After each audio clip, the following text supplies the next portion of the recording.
ചിത്രത്തിൻ്റെ തുടക്കത്തിൽ തീപിടിച്ച വീട്ടിൽ നിന്നും ഓടി രക്ഷപ്പെടാൻ ശ്രമിക്കുന്ന ഒരു കുട്ടിയെയാണ് കാണിക്കുന്നത്. താമസിയാതെ തന്നെ ആ കുട്ടി ക്ഷീണം മൂലം ബോധരഹിതയായി നിലത്തു വീണു. പിന്നീട് കാണിക്കുന്നത് 8 വർഷങ്ങൾക്ക് ശേഷമുള്ള രംഗങ്ങളാണ്.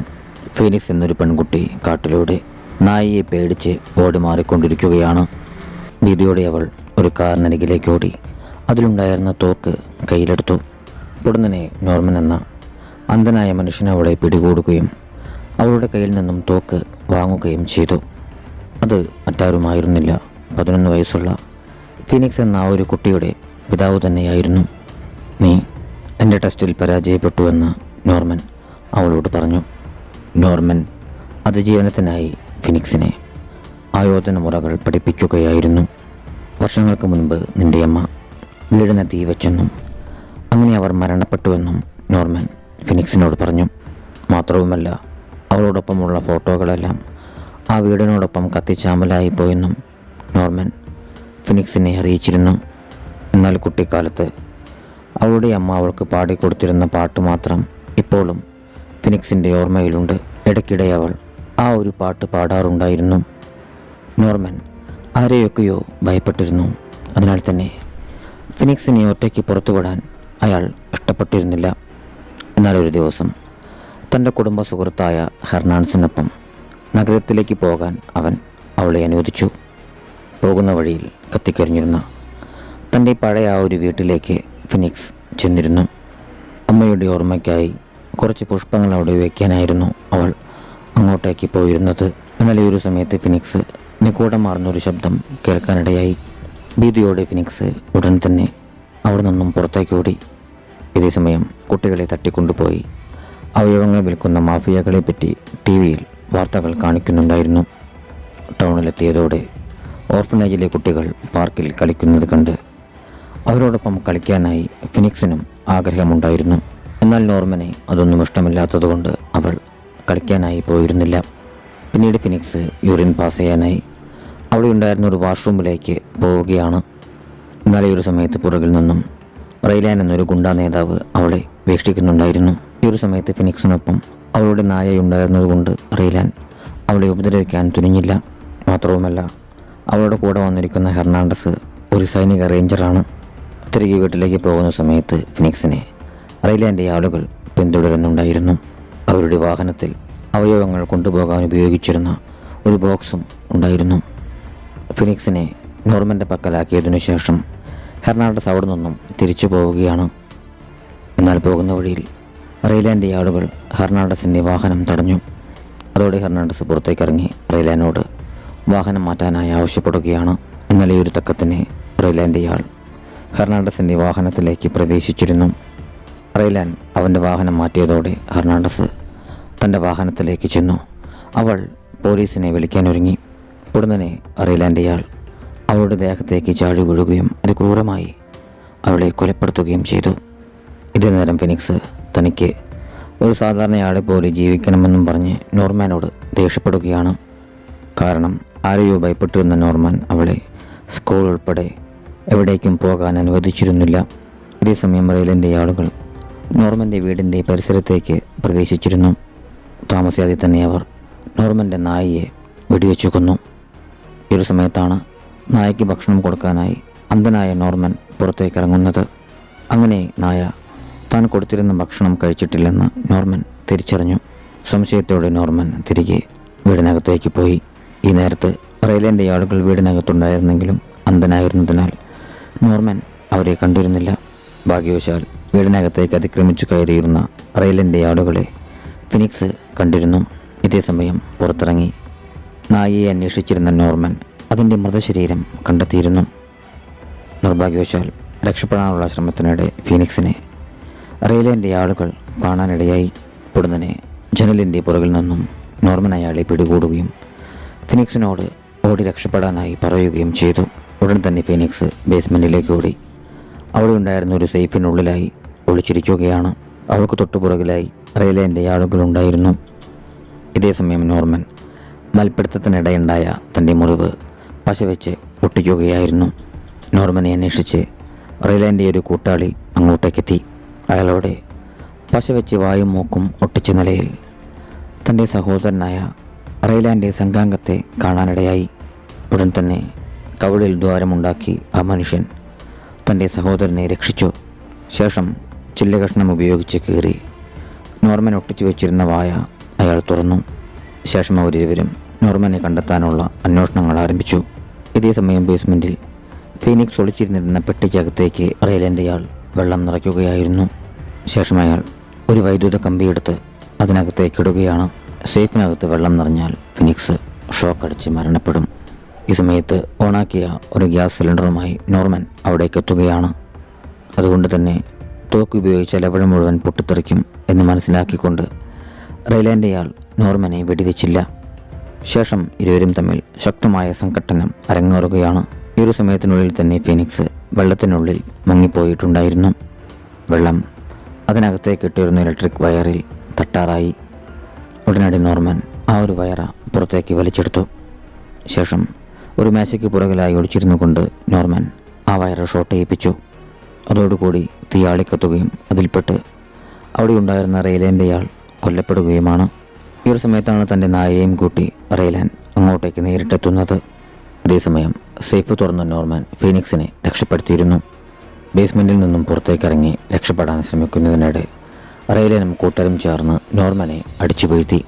ഇയാൾ ആരാണെന്ന് എനിക്കറിയില്ലെന്നും നീ എൻ്റെ മകളാണെന്നും റെയ്ലാൻ ഫിനിക്സിനോട് പറഞ്ഞു. എൻ്റെ മുടിയിൽ വെള്ള കളറുണ്ടെന്നും അത് നിനക്കും കിട്ടിയിട്ടുണ്ടെന്നും റെയ്ലാൻ അവളെ അറിയിച്ചു. വർഷങ്ങൾക്ക് മുൻപ് എൻ്റെ വീട്ടിൽ തീപിടുത്തമുണ്ടായി. പോലീസ് എന്നെ സംശയിച്ചു. അങ്ങനെ എനിക്ക് 8 വർഷം ജയിലിൽ കിടക്കേണ്ടതായി വന്നു. എന്നാൽ അന്ന് ബോധരഹിതയായി കിടന്നിരുന്ന ഫീനിക്സിനെ നോർമൻ കാണുകയും പിന്നീട് അങ്ങോട്ടുള്ള 8 വർഷം അവളെ സംരക്ഷിച്ച് പോരുകയുമായിരുന്നു. കത്തിക്കരിഞ്ഞിരുന്ന തൻ്റെ വീട്ടിലേക്ക് പൂക്കൾ വയ്ക്കാനായി പോയ സമയത്താണ് റെയ്ലാൻ ഫിനിക്സിനെ വീണ്ടും കണ്ടിരുന്നത്. പിന്നീട് റെയ്ലാൻ്റെ ആളുകൾ നോർമാനെ കൊല്ലാനൊരുങ്ങി. എന്നാൽ നോർമൻ അവരുടെ പക്കൽ നിന്നും രക്ഷപ്പെടുകയാണ്. ഈ സമയത്ത് ഫീനിക്സും റെയ്ലാൻ്റെ ആളുകളുടെ പക്കൽ നിന്നും ഓടി രക്ഷപ്പെടാനായി ശ്രമിച്ചിരുന്നു. കലിപൂണ്ട് അവരുടെ പക്കലേക്ക് പാഞ്ഞെടുത്ത റെയ്ലാൻ്റെ സംഘാംഗത്തെ നോർമാൻ നിഷ്കരണം തലക്കടിച്ച് കൊലപ്പെടുത്തിയിരുന്നു. ഒരു കാഴ്ച കണ്ട് വീടിനകത്തേക്ക് രക്ഷപ്പെട്ടിരുന്ന ഇരുവരെയും പിടികൂടാനായി റെയ്ലാൻ തൻ്റെ നായയെ അയച്ചു. ഇത് കണ്ട് ഭീതിയോടെ ഫീനിക്സ് അവിടെ ഉണ്ടായിരുന്ന ഒരു മുറിയിൽ ഒളിച്ചിരിക്കുകയാണ്. ശേഷം അവൾ ജനാല വഴി ആ ഒരു വീടിൻ്റെ പുറത്തേക്ക് കടക്കുകയാണ്. ഇതേസമയം അതിസാഹസികമാർന്ന പോരാട്ടത്തിലൂടെ നോർമൻ നായയെ അഴിക്കുള്ളിലാക്കിയിരുന്നു. എന്നാൽ ആ മിണ്ടപ്രാണിയെ കൊല്ലാൻ നോർമനെ മനസ്സ് വന്നിരുന്നില്ല. നിർഭാഗ്യവശാൽ രക്ഷപ്പെട്ടു പോകുന്ന സമയത്ത് ഫിനിക്സിനെ റെയ്ലാൻ്റെ ആളുകൾ പിടികൂടുകയാണ്. ശേഷം റെയ്ലാൻ സ്വന്തം നായയുടെ ജീവന് പോലും വില കൽപ്പിക്കാതെ നോർമാൻ്റെ വീടിനു നേരെ പെട്രോൾ ബോംബുകൾ എറിയുകയാണ്. ആ തീയിൽപ്പെട്ട് നോർമാൻ മരണപ്പെടുമെന്ന് റെയ്ലാൻ കണക്ക് കൂട്ടി. ശേഷം റെയ്ലാനും കൂട്ടരും ഫിനിക്സിനെയും കൂട്ടി അവിടെ നിന്നും തങ്ങളുടെ താവളത്തിലേക്ക് പോവുകയാണ്. തൻ്റെ വീട്ടിൽ തീയാളി പടരുകയാണെന്ന് മനസ്സിലാക്കി നോർമാൻ റെയ്ലാൻ്റെ നായയെ തുറന്നുവിട്ടു. അങ്ങനെ ആ ഒരു നായയ്ക്ക് പുറകെ നോർമനും ആ ഒരു വീട്ടിൽ നിന്നും രക്ഷപ്പെടാനായി ശ്രമിക്കുകയാണ്. അങ്ങനെ ജനൽ വഴി നോർമനെ പുറത്തേക്ക് ചാടി രക്ഷപ്പെടാനായി സാധിച്ചിരുന്നു. ഇതേസമയം റെയ്ലാനും സംഘാംഗങ്ങളും തങ്ങളുടെ താവളമായ ഉപേക്ഷിക്കപ്പെട്ട ഹോട്ടലിലേക്ക് എത്തിയിരുന്നു. നോർമൻ നിന്നോട് പറഞ്ഞിരുന്നതെല്ലാം കള്ളമാണെന്നും നിന്റെ യഥാർത്ഥ പേര് താര എന്നാണെന്നും നിനക്ക് സഹോദരങ്ങളില്ലെന്നും റെയ്ലാൻ ഫിനിക്സിനോട് പറഞ്ഞു. ഞാൻ നിന്നെ ഒന്നിനും നിർബന്ധിക്കില്ലെന്നും നിനക്ക് ഇഷ്ടമുള്ള തീരുമാനങ്ങൾ എടുക്കാമെന്നും അയാൾ അവളെ അറിയിച്ചു. ഇത് കേട്ടതോടെ ഫിനിക്സ് തൻ്റെ സാധനങ്ങളുമായി അവിടെ നിന്നും പുറത്തേക്ക് ഇറങ്ങുകയാണ്. ഈ സമയത്തെല്ലാം നിഗൂഢമാർന്ന ഭാവത്തോടെ റെയ്ലാൻ്റെ ആളുകൾ അവളെ നിരീക്ഷിക്കുന്നുണ്ടായിരുന്നു. അക്കൂട്ടത്തിൽ കുട്ടികളുടെ അവയവങ്ങൾ മോഷ്ടിക്കാൻ ഗുണ്ടാ സംഘങ്ങളെ സഹായിച്ചിരുന്ന ക്രൂരനായ ഒരു ഡോക്ടറും ഉണ്ടായിരുന്നു. അവിടെ നിന്നും പുറത്തേക്കിറങ്ങാൻ ഒരുങ്ങിയ സമയത്ത് തൻ്റെ അമ്മ പാടാറുള്ള ആ ഒരു പാട്ട് ആരോ ഒരാൾ പാടുന്നത് അവൾ കേൾക്കാനിടയായി. അതോടുകൂടി അത് തൻ്റെ അമ്മയാണെന്ന് ഫിനിക്സ് തിരിച്ചറിയുകയാണ്. ശേഷം അവളുടെ അമ്മ അവരുടെ പഴയകാല കുടുംബ ചിത്രങ്ങൾ ഫിനിക്സിനെ കാണിച്ചു. അസുഖം മൂലം അരയ്ക്കു താഴെ തളർന്നിരുന്ന അവസ്ഥയിലായിരുന്നു അവളുടെ അമ്മ. അവരുടെ വീടിൻ്റെ ബേസ്മെൻറ്റിൽ മയക്കുമരുന്നുകൾ നിർമ്മിക്കുന്ന ഒരു കേന്ദ്രമുണ്ടായിരുന്നു. അവിടെ വെച്ച് ഫിനിക്സിൻ്റെ അമ്മ മയക്കുമരുന്നുകൾ നിർമ്മിക്കുന്ന സമയത്താണ് അബദ്ധവശാൽ വീടിനെ തീ പിടിച്ചിരുന്നത്. ആ സമയത്ത് അവിടുത്തെ രാസവസ്തുക്കളിൽ നിന്നുള്ള പുക ശ്വസിച്ച് ഫിനിക്സിൻ്റെ അമ്മയുടെ ഹൃദയം തകരാറിലാവുകയും അരയ്ക്കു താഴെ തളർന്നു പോവുകയുമായിരുന്നു. താനിപ്പോൾ മരിച്ചുകൊണ്ടിരിക്കുകയാണെന്ന് ഫിനിക്സിൻ്റെ അമ്മ അവളെ അറിയിച്ചു. അതിജീവിക്കണമെങ്കിൽ എനിക്ക് എൻ്റെ ഹൃദയം മാറ്റിവെക്കണം. അതിന് അനുയോജ്യമായൊരു ദാതാവിനെ കിട്ടണം. മാറ്റിവെക്കാനുള്ള ഹൃദയത്തിനു വേണ്ടിയായിരുന്നു ദുഷ്ടരായ ഫിനിക്സിൻ്റെ മാതാപിതാക്കൾ നോർമൻ്റെ പക്കൽ നിന്നും ഫിനിക്സിനെ തട്ടിക്കൊണ്ടുവന്നിരുന്നത്. ശേഷം അവർ ഫിനിക്സിനെ ജ്യൂസിൽ മയക്കുമരുന്ന് നൽകി മയക്കി കിടത്തുകയാണ്. ഇതേ നേരം മന്ദനായ നോർമൻ ഫിനിക്സിനെ തേടിയുള്ള അന്വേഷണത്തിലായിരുന്നു. ഈ ഒരു സമയത്ത് അവനൊപ്പം അവൻ കൊല്ലാതെ വിട്ടിരുന്ന റെയ്ലാൻ്റെ നായ സ്നേഹപൂർവ്വം നിന്നിരുന്നു. മുന്നോട്ടേക്ക് നീങ്ങി നോർമൻ ഹെർണാണ്ടസിൻ്റെ വാഹനം കാണുകയും അവൾ കൊല്ലപ്പെട്ട വിവരം മനസ്സിലാക്കുകയും ചെയ്തു. ശേഷം നോർമൻ ആ വാഹനത്തിലുണ്ടായിരുന്ന ടിയർ ഗ്യാസുകളും മറ്റും ശേഖരിച്ചു.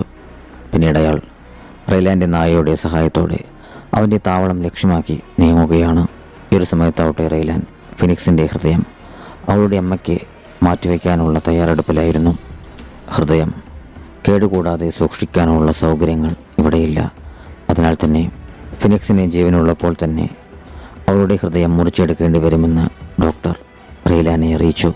എന്നാൽ ഇതൊന്നും അതിക്രൂരനായ റെയ്ലാനെ ഒരു പ്രശ്നമേ ആയിരുന്നില്ല. മകൾ മരിച്ചാലും പ്രശ്നമില്ല, എങ്ങനെയെങ്കിലും തൻ്റെ ഭാര്യയുടെ ജീവൻ രക്ഷിക്കണം എന്നുള്ള ചിന്ത മാത്രമേ റെയ്ലാൻ ഉണ്ടായിരുന്നുള്ളൂ. കാരണം അവൾക്ക് മാത്രമേ മയക്കുമരുന്ന് നിർമ്മിക്കാൻ അറിയുകയുള്ളൂ.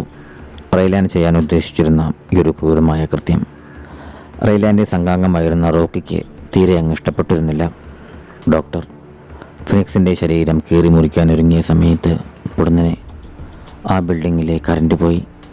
വൈദ്യുതിയില്ലാതെ ഓപ്പറേഷൻ നടത്താനാവില്ലെന്ന് ഡോക്ടർ റെയ്ലാനെ അറിയിച്ചു. അതോടെ റെയ്ലാൻ ഫിനിക്സിനെയും തൻ്റെ ഭാര്യയെയും കൂട്ടി അവിടെ നിന്നും മറ്റൊരു സ്ഥലത്തേക്ക് പോകാനൊരുങ്ങുകയാണ്. റെയ്ലാൻ്റെ സംഘാംഗം പവർ കണക്ഷൻ ഓണാക്കാൻ ശ്രമിക്കുന്നതിനിടെ നോർമൻ അയാളെ ക്രൂരമായി കൊലപ്പെടുത്തുകയാണ്.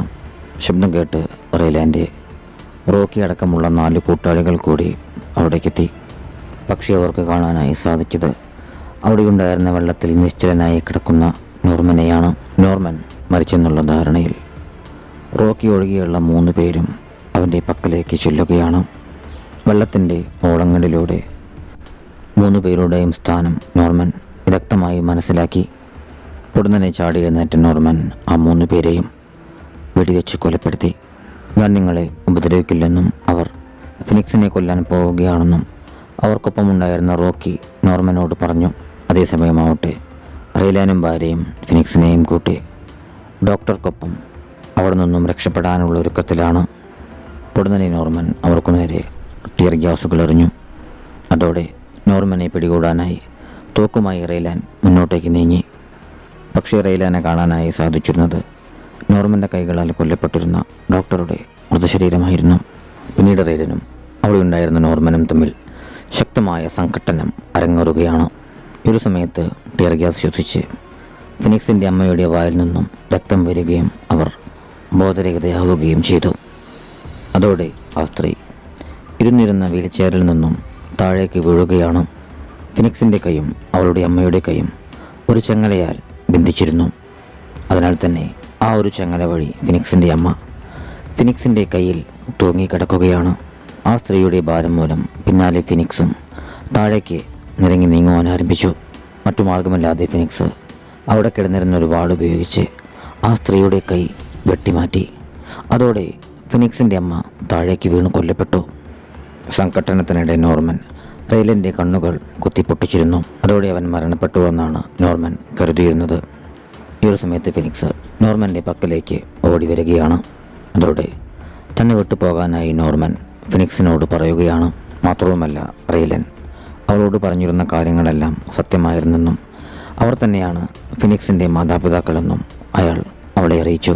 ഞാനും അത്രയ്ക്ക് നല്ല മനുഷ്യനല്ലെന്നും പണ്ട് ഒരുപാട് തെറ്റുകൾ ചെയ്തിട്ടുണ്ടെന്നും നോർമൻ അവളോട് ഏറ്റുപറഞ്ഞു. ഉടനെ റെയ്ലൻ പുറകിൽ നിന്നും നോർമനെ ആക്രമിക്കുകയാണ്.